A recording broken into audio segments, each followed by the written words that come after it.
Comment acheter en Chine et faire une très bonne expérience? Dans cette vidéo-ci, nous allons voir 5 astuces qui vous permettront de faire une bonne expérience lors de votre achat en Chine. Ce sont des choses dont on ne parle pas très souvent et je vais vous dévoiler ici quelles sont les petites choses dont vous devez faire attention pour rendre votre expérience meilleure lorsque vous faites une commande en Chine. Salut, ici Alban Degoué, entrepreneur sur le web et e-commerçant depuis 2017 professionnellement sur la plateforme de Amazon. Je vends également sur eBay depuis bien longtemps, mais sur Etsy depuis juste 1 an. Dans cette chaîne, nous parlons d'e-commerce. Je vous montre mes chiffres, je vous parle de mon expérience également. Mais bien entendu, je vous aide à avoir votre indépendance financière grâce à l'e-commerce. Si vous êtes nouveau ici, je vous invite à regarder dans la barre de description. Il y a un lien qui vous permettra d'accéder à mon e-book gratuit. Mais également, si vous avez une question qui est un peu plus personnelle et vous voulez un peu plus de conseils, j'ai un lien qui vous conduira à mon coaching de 15 minutes gratuit. Allez-y, cliquez dessus et prenez un rendez-vous avec moi. On pourra parler, discuter de votre préoccupation. N'oubliez pas de vous abonner, d'activer la cloche de notification, de partager la vidéo et surtout n'oubliez pas, je poste tous les vendredis à partir de 17 h. Alors dans cette vidéo-ci, je vais voir avec vous 5 petits trucs que j'ai notés qui sont des choses que vous ne devez pas négliger lorsque vous achetez en Chine. Alors, nous allons passer à 5 points que vous pouvez prendre en considération lorsque vous passez votre commande en Chine ou lorsque vous discutez avec vos fournisseurs en Chine. Le premier point pour moi, je l'appelle le timing. Le timing, en fait, c'est prendre en considération les jours de repos, les jours fériés et tout autre jour qui pourrait considérablement ajouter un retard à votre commande. Alors, je m'explique. Si vous discutez avec votre fournisseur, la première des choses que vous devez faire, c'est de lui demander en avance s'il a planifié quelques jours où il ira en congé. Ça peut être un congé d'un jour, de 2 jours, voire même d'une semaine. Ça peut être également les jours où ils font les... Il y a certains fournisseurs qui font les voyages d'affaires et qui ne sont pas disponibles ou alors qui sont accessibles mais ne sont pas en fait prêts à vous fournir certains éléments comme un échantillon. Si vous avez besoin de passer la commande d'un échantillon, il peut vous dire en fait que oui, en effet, je suis en train de discuter avec toi, mais pour passer la commande de l'échantillon, il faut que je retourne au bureau dans 1 semaine pour passer la commande et te la livrer. Donc, il faut demander en avance au fournisseur, à l'agent commercial beaucoup plus, s'il n'a pas quelques jours qui pourront l'empêcher de faire passer, d'avoir une communication rapide lorsque vous passez votre commande. Et aussi, il faut prendre en considération les jours fériés. Les fournisseurs, les Chinois en général, ont de très longs jours fériés. Je prendrai comme exemple le mois de mai. Au moment du 1er mai, la fête de travail en Chine, par exemple, prendrait 4 à 5 jours, pendant qu'en Europe, ça vous prendra juste 1 jour pour la fête de travail. Donc, cette année-ci, en 2021, la plupart des fournisseurs sont allés en congé entre vendredi et sont revenus le mercredi. Donc, il y a 3 à 4 jours que vous perdez où vous pouvez peut-être discuter avec les fournisseurs, mais ils ne pourront pas faire grand-chose, comme vous envoyer un échantillon, comme passer la commande, comme discuter avec l'ingénieur si vous voulez améliorer quelque chose sur le produit. Donc, prendre bien en compte les jours fériés, demander au fournisseur, à l'agent commercial beaucoup plus, s'il n'a pas anticipé des jours où il ira en business trip, des jours où il prendra congé pour lui-même pour se reposer. Et le mois de février est un mois assez stratégique également. C'est le nouvel an chinois. C'est la période où ils fêtent le nouvel an chinois. Pendant ce moment-là, les fournisseurs et tous les Chinois vont en congé pendant 2 à 3 semaines. Et c'est un moment où si vous passez votre commande bien avant, vous pouvez anticiper avec votre fournisseur de vous expédier la marchandise, de vous expédier votre échantillon ou alors de vous donner tous les détails avant de partir en congé. Parce que vous pouvez perdre 3 semaines qui pourront être catastrophiques si vous êtes en train de tomber en rupture de stock. C'est une erreur que j'ai faite à mes débuts et donc je vous conseille de prendre ça en considération. Prenez la peine de demander aux fournisseurs de vous donner tous les jours où ils ne peuvent pas être disponibles et comme ça vous évitera d'être en retard. Donc ça, c'était le premier point, le timing à considérer et beaucoup plus anticiper la communication avec le fournisseur. Demandez-lui quels sont les jours qui ne sont pas disponibles et vous pouvez gagner beaucoup en temps. Le deuxième point que je veux justement aborder avec vous, c'est l'agent commercial. Lorsque vous discutez avec un agent commercial sur Alibaba ou alors sur tous les autres réseaux sociaux qui pourraient vous communiquer ou par email avec un agent commercial, il faut savoir que vous êtes juste assigné à un seul agent commercial. Ce qui veut dire que si celui-ci va en congé, comme on venait de voir dans le premier point qui était le timing, si celui-ci va en congé, vous n'êtes pas directement dirigé à un autre agent commercial qui pourra vous aider. Vous serez obligé d'attendre que celui-ci revienne pour pouvoir continuer la communication avec lui. Donc ça peut aussi beaucoup entraîner un retard lorsque vous passez votre commande ou lorsque vous voulez acheter un échantillon ou continuer la communication tout simplement. Donc prendre bien en considération que lorsque vous commencez la discussion avec un agent commercial, celui-ci sera votre agent commercial pour presque toutes les autres commandes, pour tout ce que vous devez faire avec ce fournisseur-là pendant votre expérience d'achat. Donc, c'est l'agent commercial qui pourra gérer toute votre communication et à toute absence de... Lorsque celui-ci est absent, ça va beaucoup affecter votre timing, votre passage de commande et tout ce qui va avec. Et le troisième point que nous pouvons justement aborder, c'est la communication. Donc, ceci va se suivre, mais lorsque je parle de communication dans ce cas-ci, ce n'est pas forcément le temps de communication, mais beaucoup plus la manière de communiquer avec les fournisseurs.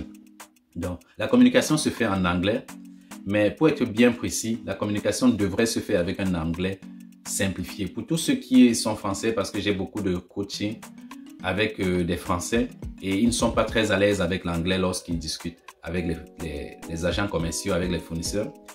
Je dirais que ce n'est pas un point négatif parce que vous avez juste besoin d'un anglais basique pour pouvoir communiquer avec les fournisseurs.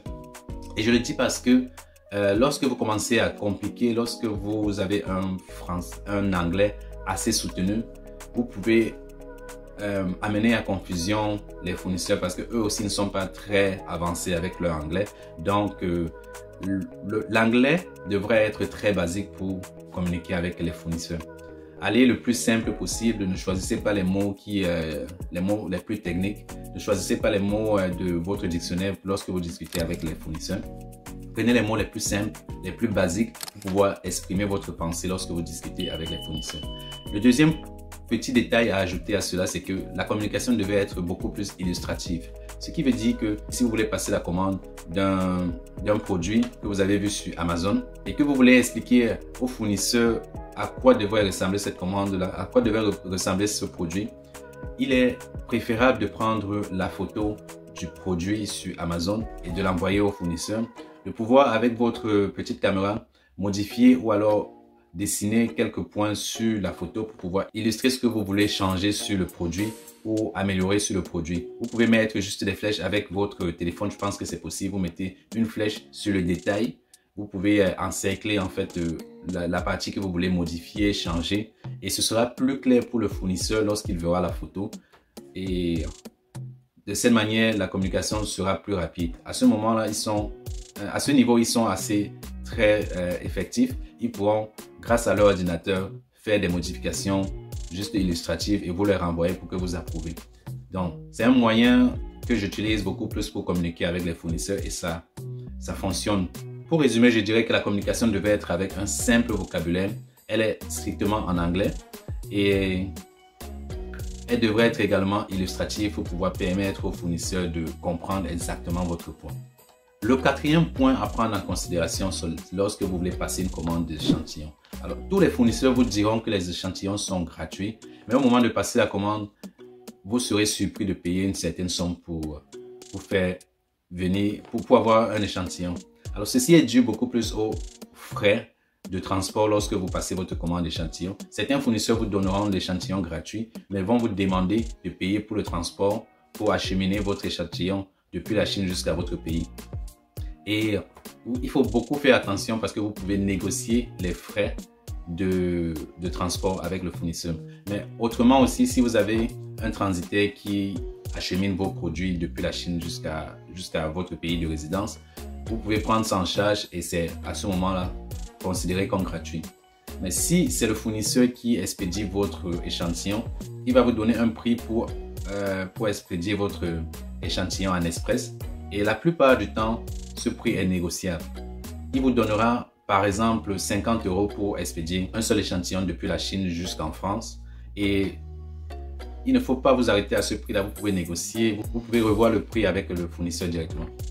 La deuxième chose à prendre en considération lorsque l'échantillon n'est pas gratuit, les raisons peuvent être parce que vous souhaitez un échantillon customisé. C'est-à-dire vous souhaitez un échantillon avec tous les détails que vous avez souhaité modifier sur l'échantillon.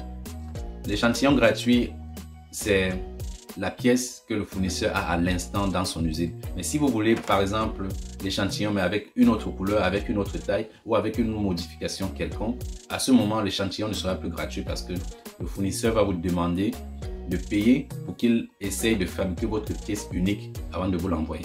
Autre chose à prendre en considération lorsque vous commandez des échantillons, si vous voulez faire des gros changements, le fournisseur à ce moment-là va vous demander peut-être même de payer pour un nouveau moule qui va lui permettre de créer votre échantillon.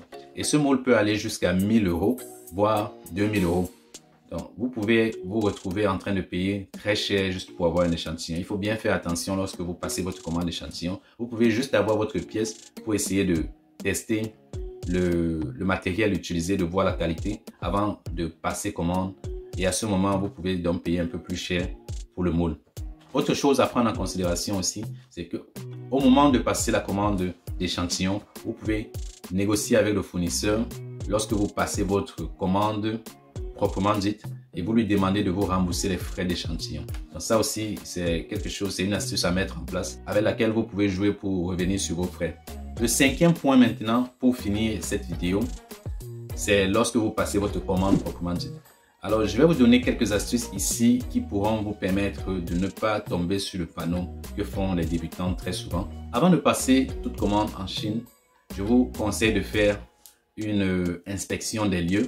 Vous envoyez quelqu'un sur place qui va faire une inspection, qui va regarder si le fournisseur est en fait légitime, si c'est un fabricant ou alors si c'est juste un intermédiaire. Parce que vous pouvez être en train de discuter avec un intermédiaire qui pourra vous facturer un peu plus cher les produits. Donc, bien faire attention, bien faire la différence entre un fabricant, un intermédiaire ou alors un revendeur. Avec un inspecteur, vous pouvez justement faire cette différence parce qu'il ira sur les lieux, il va vous rendre compte en allant sur les lieux, en ayant inspecté, il vous dira que oui, il s'agit bien en effet d'un fabricant et il fabrique tel type de produit, ou alors il va vous dire plutôt qu'il s'agit d'un transitaire, d'un intermédiaire. Et l'intermédiaire en fait est entre vous et le fabricant. Il est juste là pour faire la démarche, pour négocier le prix et pour prendre sa marge de profit entre les deux. Ou alors il pourra vous dire aussi que c'est juste un revendeur, il achète, il a bien entendu les entrepôts, il a bien des entrepôts où il stocke la marchandise et il vous le revend bien après. Donc l'inspection vous aidera aussi à regarder l'état des lieux, si c'est un fabricant, pour voir si les machines qu'il utilise, il ne les sous-traite pas, si ce sont ses propres machines. Et il va vous fournir quelques photos qui pourront vous permettre d'évaluer aussi les lieux. Parce que si un fabricant, par exemple, n'a pas un état des lieux très propre, ça peut aussi affecter la qualité de vos produits. Donc c'est quelque chose à prendre bien en considération, l'inspection, avant de passer la commande. Ça pourra justement vous aider à vous décider si vous pouvez continuer avec ce fournisseur-là ou pas.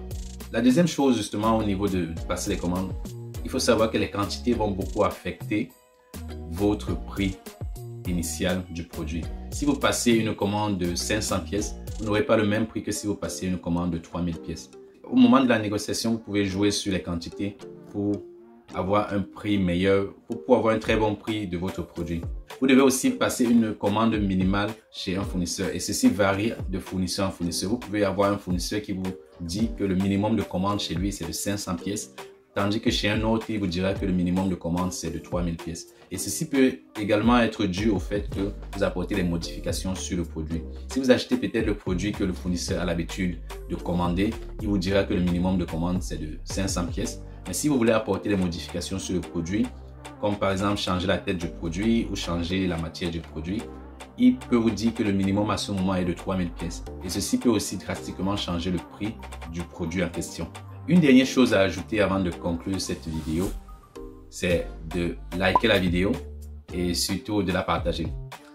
Alors, un autre point à considérer lorsque vous passez les commandes, c'est que si vous voulez faire une commande d'un bundle que vous voulez ensuite revendre sur Amazon, ça pourrait vous prendre beaucoup plus de temps que prévu, mais ça pourrait aussi impacter plusieurs fournisseurs à la fois. Alors, je m'explique. J'ai pris comme exemple ceci. Vous voyez ici, j'ai un micro. Que vous voulez par exemple vendre des micros sur Amazon et vous avez un fournisseur qui vous fournit des micros à très bon prix. Mais en même temps, vous voulez offrir une très bonne expérience à votre client qui passe la commande et vous lui offrez également une petite pochette où il pourra mettre son micro. À ce moment, le fournisseur A qui fournit les micros n'a pas la possibilité de fabriquer les pochettes. Il va se retourner vers un autre fournisseur avec qui il va faire un partenariat pour pouvoir vous fournir des pochettes. Le fournisseur pourra vous proposer deux options, soit de sourcer votre pochette chez un autre fournisseur et de l'envoyer chez lui afin qu'il fabrique les micros et il les mette dans les pochettes avant de vous l'envoyer.